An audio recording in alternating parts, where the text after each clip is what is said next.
është e habitshme, ti dëgjosh qëndrimet e partive politike. Së pari, LDK-ja tha që kryesuesi i seancës nuk ka të drejtë që të shtoj përfaqësuesit e partive politike në takim konsultativ.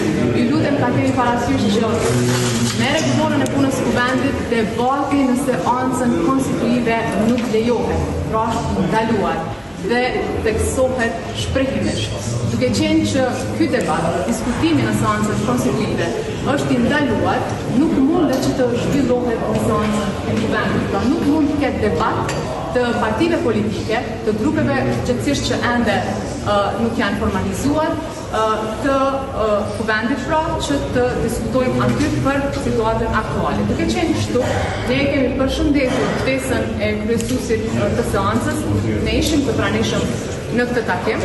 Atëja tha që duhet vazhdojmë aty ku kemi mbetur, por ne nuk mund të vazhdojmë me vetimin e deputetëve me që kemi vendim të kuvendit që nuk i ka verifiku mandatet e deputetëve të kuvendit të Republikës Kosovës. Pra nuk mund të vazhdojmë të vetohemi, sepse nuk e kemi konsumuar gjithësisht pika e verifikimit mandatit është adresuar, por pra ka vendim që nuk i verifikon mandatet e deputetëve.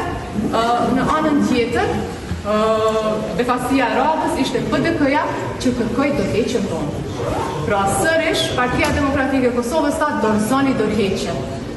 Nuk e di çka po presin, apo çka po presin që dalim shesh, të themi që ne dorëhiqemi nga poste, për këtë e kemi bërë me shkrim, e kemi bërë secili nga ne, e kemi bërë para se seanca konstituive të fillojë atë ditë, pra me 15 prill, dhe për të njëjtën gjë kemi njoftuar edhe Komisionin Qendror të Zgjedhjeve para certifikimit të rezultateve. Doktore Thana, ne nuk e dimë se si do të vazhdojmë tutje, por është e qartë që ka tendencë të hapur për të bllokuar konstituimin e Kuvendit të Republikës Kosovës dhe për këtë vazhdon të mbahen përgjegjës partitë opozitare.